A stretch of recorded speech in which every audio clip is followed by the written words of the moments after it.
Voici à quoi ressemblent des rues du centre-ville d'Ottawa, la capitale du Canada. À quelques centaines de mètres du Parlement, on consomme les drogues illégales en pleine rue et les vendeurs ne se cachent même plus. La basse-ville, le quartier francophone historique, est frappée de plein fouet par la crise du fentanyl. Consommer cette drogue de mauvaise qualité, c'est jouer à la roulette russe. Hier, dans un quart de travail, les employés ont répondu à 7 surdoses. L'infirmière Louise Baudouin a la charge du centre d'injection supervisée situé au Berger de l'Espoir. Elle avoue ne pas réussir à suivre le rythme des nouvelles substances imprévisibles qui inondent le marché de la drogue. Son équipe doit même gérer des blessures au couteau et par arme à feu. Moi, ça fait 20 ans que je fais ça. Quand on a commencé, on n'avait jamais besoin de gardien de sécurité. Je n'ai jamais senti menacé, rien comme ça. Aujourd'hui, ça doit faire 3-4 ans qu'on a des gardiens de sécurité 24 heures sur 24 parce que le niveau de violence a augmenté drastiquement. Depuis la COVID, il y a eu un gros changement. Il y a beaucoup de gens qui ont perdu le logement, qui ont perdu le support parce qu'il y avait moins de services qui étaient accessibles. Puis qu'il y a beaucoup plus de gens qui se sont dirigés vers les bergers parce qu'ils savent qu'on est là. Puis qu'ils peuvent avoir des services, ils peuvent avoir du support. Fait que nos chiffres ont doublé depuis ce temps-là. Là. Ça continue d'augmenter.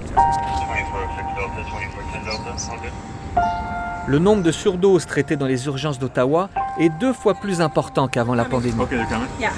Chaque mois dans la capitale, 20 personnes meurent d'une surdose, alors que c'est 14 en moyenne à Montréal. J'ai vu 2 gens mourir sur vidéo.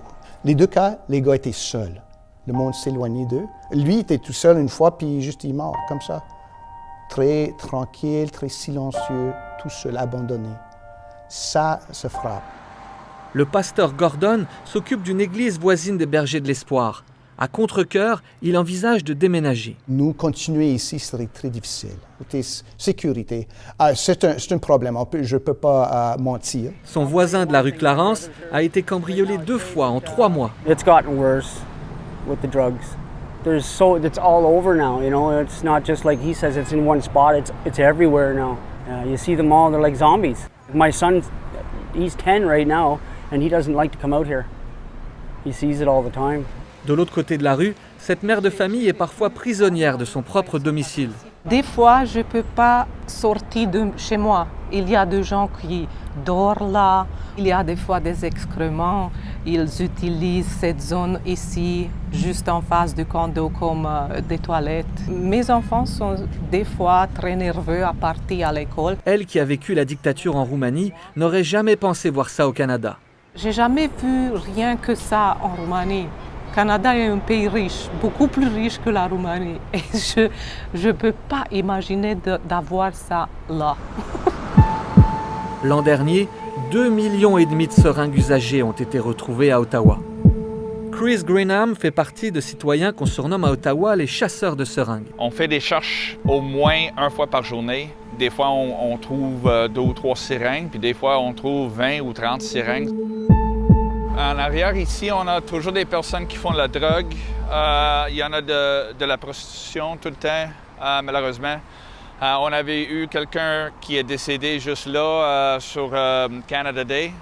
Au moins 5 ou 6 fois par semaine, il faut qu'on demande les personnes ici qui sont en arrière pour partir puis s'en aller. Puis d'habitude, ils sont corrects, puis il n'y a pas de problème, mais des fois, il devient violent. Agressif, puis il faut appeler la police. Certains toxicomanes sont prêts à tout pour se payer de la drogue. L'autre journée, il y avait quelqu'un qui est allé, puis ils ont volé les paquets à Amazon. Pour moi, ils ont volé mon kayak. Ça devient plus en plus pire, puis plus en plus difficile chaque année dans notre coin. Tous les matins dans cette garderie, une éducatrice ratisse la cour à la recherche de seringues. Un enfant s'est déjà piqué ici et il a fallu le traiter avec des médicaments préventifs contre le VIH. Les déchets et les odeurs d'urine empestent les pourtours du bâtiment. Une autre éducatrice fait une tournée de nettoyage plusieurs fois par jour et retrouve ce matin des morceaux de pipe à crack. Ses parents aimeraient que leur enfant continue de fréquenter un service proche de chez eux, mais avec plus de sécurité. Il y a plus de choses à chaque journée. Alors, il y a des gros groupes de gens endrogués qui ont perdu de conscience, qui ont des blessures de sang, comme des choses qu'on ne veut pas que nos enfants voient. Une garderie voisine vient d'annoncer qu'elle fermera ses portes à la fin du mois. Elle déménagera ailleurs. Théa regrette que ce soit les enfants qui doivent partir plutôt que les toxicomanes. Et ce qui me brise le cœur, c'est voir les policiers qui conduisent personne n'arrête. La police d'Ottawa confirme qu'elle n'intervient pas sur les consommateurs, à moins qu'ils soient violents. Et selon nos informations, les policiers ont aussi pris l'habitude de fermer les yeux sur les petits vendeurs de drogue. On le remarque d'ailleurs dans les statistiques. Malgré l'explosion de la drogue, les arrestations pour possession ont diminué de 36% l'an dernier et les arrestations de trafiquants ont diminué de 14%. Souvent, comme les vendeurs au Berger de l'Espoir, c'est des ados. Ils envoient les petits jeunes parce qu'ils savent que les petits jeunes, ben ça va être une tape sur la main, il n'y a pas de problème. Puis il y en a 15 autres, là, petits jeunes qui sont prêts à venir en BMX au Berger de l'Espoir pour vendre la drogue. Là. We have limited resources, so how can we be precise in using those resources as effectively as possible? Pour comprendre comment les policiers font face à la crise, nous accompagnons l'agent Paul Stam. Folks who are using drugs on the street, it's just not an effective and efficient use of resources to constantly be arresting them, putting them through the criminal justice system, putting them back through this cycle of criminalization, and then never addressing these more complex, deeper-rooted issues that's really driving the offendings. L'Association des chefs de police du Canada voudrait qu'on décriminalise les drogues dures. Elle propose d'améliorer l'accès aux soins de santé, aux traitements et aux services sociaux. The consumption site there, in 2018, they had 3,000 visits to the consumption site. In 2021, they had 18,000 visits. So that's a 600% increase in use to this one site in just 3 years, and it's probably even higher now. La police d'Ottawa a dû répondre à des appels pour plus de 1000 surdoses depuis le début de l'année. It's getting worse. I think, over the last few years, we've seen a 50% increase in mental health calls for service. L'autre difficulté, c'est l'explosion du nombre de sans-domicile fixe comme Julie. Elle vit dans la rue le jour et dort chez une amie le soir parce qu'elle a trop peur des refuges. Ils sont en train d'empoisonner tout le monde autour. Mon Dieu, de la violence sur les filles, sur les gars. Et puis c'est ça, ils abusent les gens ici, au shelter. Tous les refuges sont débordés. Le directeur de l'Armée du Salut et ses équipes servent 600 repas par jour, mais ils ne suffisent pas à la demande. Il y a plus de 2000 sans-abri dans la capitale et 13 000 personnes sont inscrites sur la liste d'attente pour avoir un logement abordable. Si on n'investit pas dans le logement, la crise va devenir plus grosse. Ça ne va pas s'améliorer, là. On ne peut pas faire des miracles. La cohabitation, c'est un des sujets de l'été dans plusieurs grandes villes canadiennes. Comment faire coexister des familles et des toxicomanes sur les mêmes trottoirs? Au marché Bail d'Ottawa, les passants ont de plus en plus de mal à vivre avec cette nouvelle réalité. I've been attacked once. I've seen a stabbing. I definitely have witnessed things that have made me change my own behavior for my own personal safety. So usually I have a friend who walks me home. Ben, on se fait toujours dire de faire attention, surtout le soir, comme après 10h, 11h. Mais pourtant qu'on s'y en groupe, moi je me sens plutôt en sécurité. Mais je pense que si je serais seul, je serais un peu plus vigilant. J'écouterais pas de la musique dans des écouteurs, des choses comme ça. Le marché Bail est la deuxième destination touristique de la capitale après le Parlement. Il accueille 50 000 visiteurs chaque fin de semaine. Mais l'endroit n'a plus le même visage. Des employés viennent travailler la peur au ventre et l'association des commerçants a dû augmenter la sécurité privée. Pour la première fois en 26 ans dans le marché, le propriétaire du Moulin de Provence s'est fait attaquer. Moi, un matin, à 9h du matin, j'ai été agressé par un sans-abri qui est quelqu'un qu'on connaissait. On arrive à connaître certaines faces, mais il y en a qui sont vraiment très agressifs au niveau de leur niveau de drogue. Là. Et il m'a attaqué carrément là, à 9h du matin. Si ça n'a pas été mes employés pour m'aider, je me trouvais dans une situation vraiment mal parce qu'à mon âge, j'ai plus la même force de réaction. Mais techniquement, là, j'ai vraiment une agression, c'est vraiment un couteau. Là. Claude Bonnet regrette le manque de solutions proposées par les politiciens. Comment c'est possible, la représentation canadienne, qu'on puisse avoir une situation aussi dramatique à faire voir à nos touristes, à faire voir à nos jeunes?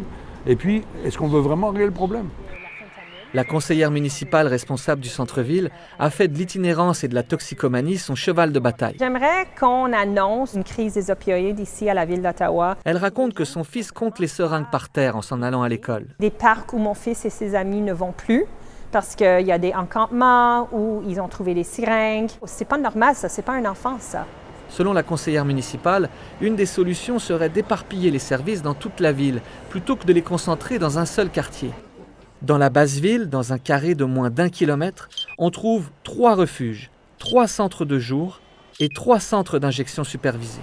Si demain, on mettrait toutes les bibliothèques, tous les arénas, toutes les piscines dans le quartier 12, vous direz « Hey, c'est pas correct ça, il faut éparpiller tous les services à l'échelle de la ville. »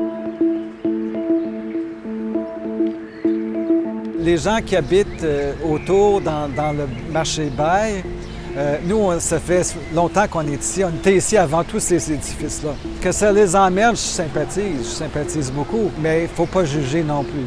La plupart de nos clients sont très corrects. 98 % des clients sont corrects. C'est seulement le 2 %, puis c'est à l'occasion.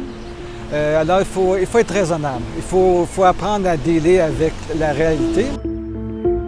Ça fait 30 ans, 40 ans, on a cette approche-là. Ça ne change rien. Puis il faut vraiment avoir le courage de faire des changements. C'est les drogues de la rue qui causent l'overdose, qui causent tous les problèmes avec la police, avec les hôpitaux, avec tout le social, la communauté.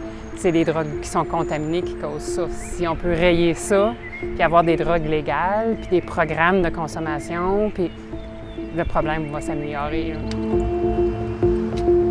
During COVID, we did see the communities come together, and that's what we need to see again here. This is a public health emergency. This is a social services emergency.